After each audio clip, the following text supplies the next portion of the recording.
Hey, this is Darlene Antle, and you're listening to Tobin Tonight.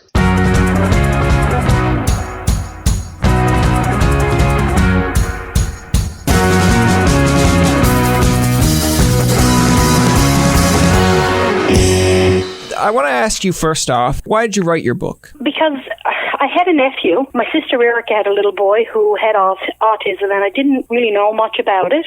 So I read up a little bit about it, and when he was getting ready to start school, which was last year, Erica was worried that other kids wouldn't accept him. So I decided to do a book then to help explain what autism was on children's level. I've seen the cover of your book, The Autistic Puppy. Why did you choose the dogs as the subjects? Because I'm a dog lover, but a lot of people like dogs, as you know, because they're so cute, adults and children, and I knew it would appeal to children, but because dogs are like selfless creatures, they love you, and they don't understand our world, but yet we communicate with them on their level, and we accept them and understand them the way they are. I think there's a little bit more to that story. I also heard from a very reliable source that you actually have 2 dogs yourself. Yes, they're both my dogs. Did you pretty much base the story, like I know you based it off of autism, but are the 2 dogs in this story your dogs? Both dogs are mine, well, the whole family. So I got twin girls, Emily and Kaylee, my husband Phil. Both the dogs are ours. Chester is a silk terrier. We had him now about 12 years. And the girls wanted another dog, and they wanted a golden doodle. And needless to say, they didn't get along with each other when we first got him. One was an older puppy and one was younger. And the girls were always taking pictures of him, and the big guy wasn't getting along with the little guy, and that gave me the idea there to incorporate the 2 together. How long did it take you to write this book? Well, it only took me a few minutes to write the book because I love to write. I thought about it, and that took a while, but to actually piece it together, it only took me a few minutes because I'm somebody who loves writing stories and poetry and things like that. And my children had the pictures because they're always taking them, so I just simply wrapped pictures around the words and the verses and put it all together. When did you start? Because I know you just mentioned you love writing, so it didn't take you that long, but when did you start thinking about writing the book, and like what kind of factors played into whether you were going to write it or not going to write it? Well, the process of getting the book published, we'll say, or deciding to write the book was hard because the idea came to me and there wasn't much out about autism, and I thought it was a good idea, but I just couldn't get anybody to come on board. Like I went to publishers in Newfoundland and all in St. John's here everywhere, and I tried to get it off the ground and nobody would help me. So I said, you know what? When you get on the computers now, there's ways around putting books and that together. So my friend Vanessa, she's into all this, getting on the computer and that. So I wrote the verse and I showed her the pictures, and we put a little book together through the drugstore. Okay. When the book came and we liked it, I decided to go to a printer. And my father, he's 70-odd years old, he lives out in Brigus. He found someone who'd print the book off for me. Then I just started selling it on my own. It wasn't copyrighted or anything, but I said, I'll see how this takes off on my own. And so I started to sell it from my desk at work, and like 400, 500, 600 copies started flying right out of my hands. Bringing in the Christmas money, that's what they call that.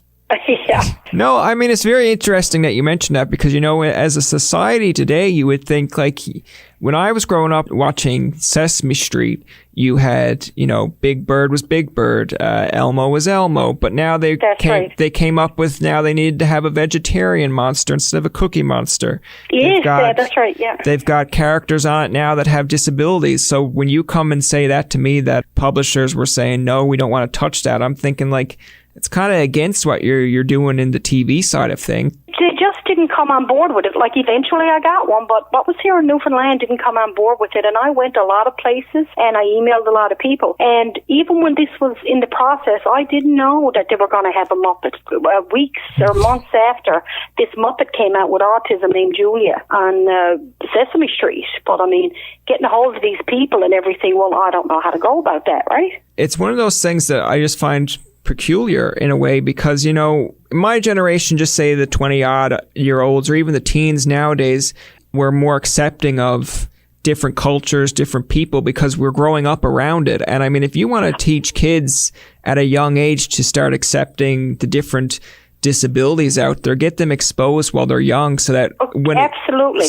When my children, I'm a different generation obviously than you, but when we went to school, anybody that was different than us was put in a class called special ed. Yeah, but that's where they stayed, and we didn't interact with them, and that's the way it was. But my kids are accepting of everybody and everything. That's the way I was brought up. That's the big difference, because I mean, I've seen things on TV now, even if I ask like my younger niece or nephew about certain issues, like I agree, when we were growing up, we had 2 separate classes, but if you grow up with it the whole way through, it doesn't become so much of a difference as just, absolutely. You just accept it and think that's who he is because you don't know the difference. If you got a kid with autism in kindergarten and you grew up with him till grade 10, you just think that's Ian, that's Jeff, that's just who he is. That's true, yep. And I see that every day. You just mentioned that it was hard to get it published. When you decided to go on your own with it, did you have to put a lot of your own money to invest in it, or was it kind of like risk reward? I put my own money into it. I figure, well, if I sell them, that's fine. I just wanted to get it out there. But what happened when I realized it was taking off so fast, when I talked to my father, he started contacting out-of-province publishers. That's where we picked up Christian Faith Publishing, and they loved it, and they contacted me. But initially, it was a risk that I took myself, and I put my own money into it, and I paid for the printing and whatever pictures, whatever I did, I paid for myself. You mentioned after the beginning that it was kind of slow to start, but what do you hope happens with the book? I hope the book does good. And just from here in Newfoundland, I didn't do any advertising. This is the book that I put out myself, not the published book that's now up in the States. But the book that I put out myself, it just started to do so good, and people who showed it to other people wanted it. And people kept coming back for orders, and I kept having to go back to the printer. I need more books. I need another 100. I need another 100. And I was just so amazed. I said, man, this is doing fantastic. But I hope the book does good, because I know many people since they bought the book had emailed me and sent me messages, and some of them said they can't read the book without crying because it reminds them so much of their children. And I want to deliver a message, that's all anybody wants in the world, is to be loved and accepted. And sometimes all we need to do is give each other understanding. So I'm kind of hoping that the book helps others understand by caring and giving and loving, the person inside and out. Is really about not just children with autism, but inclusion of all children who may have whatever type of disability or any kind of difference that they have, Everything's about diversity now. And I just want to put it out there so children can start really early. All right. You kind of answered the next question there, because I was going to say, what's the message? But of course, you just mentioned the message would be that everyone wants to be loved and accepted. And of course, that's true, regardless of disability, race, ethnicity, anything like that. Do you plan on writing more books about autism with dogs, or other books in general? I do. Well, actually, I have 3 more ready to go. I'd like to do an autistic puppy series. Okay. So they're kind of waiting to go, depending on how this does. The publisher that I had in the States, they have this book. I guess you can order it through Amazon and Indigo and places like that. And they told me that places like Chapters and the bookstores that we have here will get in. And if they see it and they think it'll sell good, they'll order it and they'll put it in their stores. So if it takes off, I have another 3 ready to go. And talking to the publisher up in the States, they said, not a problem. They'll discuss it with me. We see how this goes and what happens. Look, I'd love for it to take off and be a cartoon. Yeah. Because, it sounds like, oh my God, you got big dreams, but in reality, that's how I'm sure Winnie the Pooh got started, and Clifford the Big Red Dog, and all of them. Some things just take off. That's what I was just going to refer to it as, because I was going to say that we always watched, when I was younger, the NTV, the news station back home, used to show these Canada Heritage Minutes, and they used to show how Winnie the Pooh actually became Winnie the Pooh. And of course, Clifford the Big Red Dog, I believe, I could be wrong about this, but I think they started off as books first and then turned it into a TV series. Yes, that's right. That is right. I checked it out. And Clifford the Red Dog was also worn, because my sister said that my dog looked like him in some pictures. And all this was rolling around in my head. Bear in the Big Blue House. Oh, yes. The picture of him, and I had it on Facebook. And I compared it to my dog, Winston. And it just all rolled together from that, And I'm just thinking, though, if you were to give it a TV series, would you have just the one autistic puppy, or would it kind of be like he would have friends with different disabilities as well? Well, friends with different disabilities. In fact, I just today done up a little Christmas one to sell at home, and my friend has a golden doodle that's apricot color. You mentioned the autistic puppy. You want to turn it into a series. Are you thinking about any other kind of branching out, like maybe like doing something about a cat or a fish or a turtle, or? No, just the dog. I do know because my sister told me at the beginning of the school year they usually put little books in the kids' book packs that they can read, and I tried to sell this. I went to the school board and tried to sell it as a book for all kindergartners to read. They had to bring it before a board, and it came back they weren't interested. But in saying that, my sister brought the book to school during, I guess it was a book week, and the teachers absolutely loved it.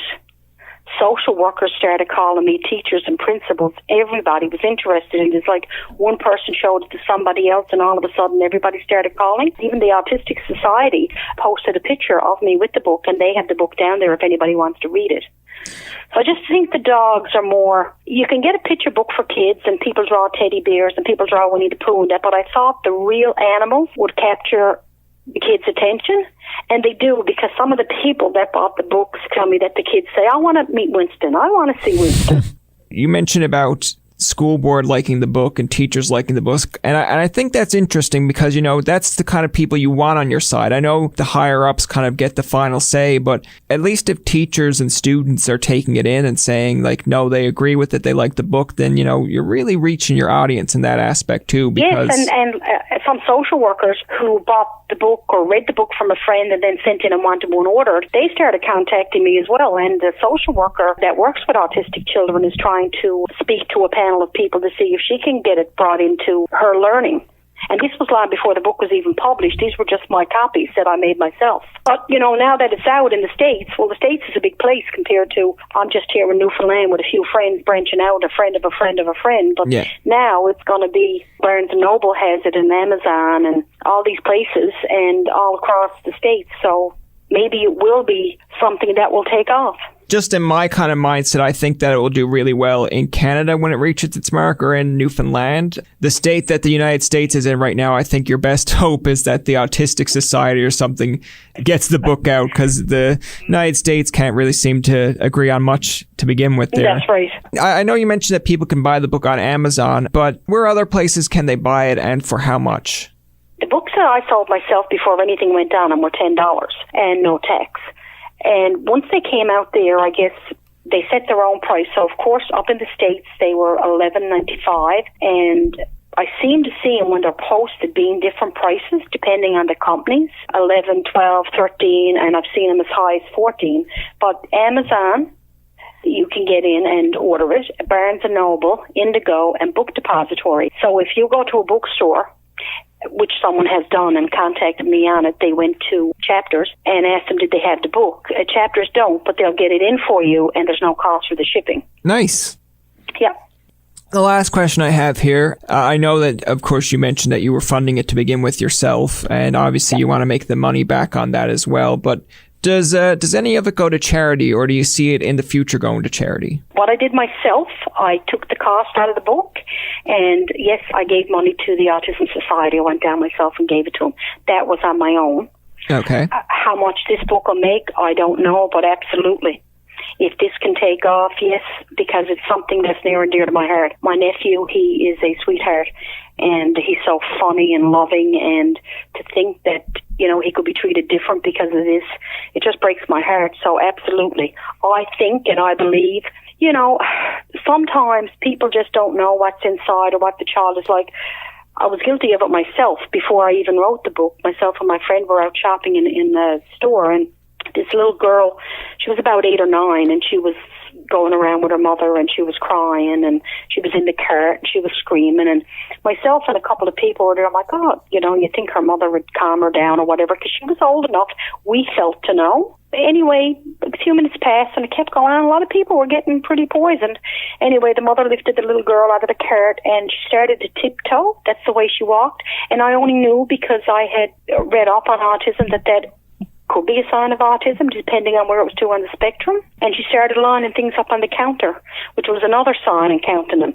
And I thought to myself, oh my God, here's everybody thinking, why don't you teach your child to behave? And here's this child, but I was pretty sure they had autism just because I knew from writing the book. And sometimes I think, even if they had a little bracelet on, you could almost look and see. Same with old people. When you take them in the store and if they have Alzheimer's, people are pushing and shoving. They don't know sometimes, and they don't understand. And you want to say, he really doesn't understand. He might have skipped you in the line, but he don't understand. Yeah. Just for people to take the time to stop and see people have disabilities, and you don't know. That's going to do it for this episode of Tobin Tonight. Our thanks to Darlene Antle for coming on the show. Remember, you can find past, present, and future episodes on TobinTonight.com, Spotify, and iTunes. Follow us on Twitter, like us on Facebook, and leave a comment or two. For Tobin and myself, this is Jacob saying, thanks for listening, and good night.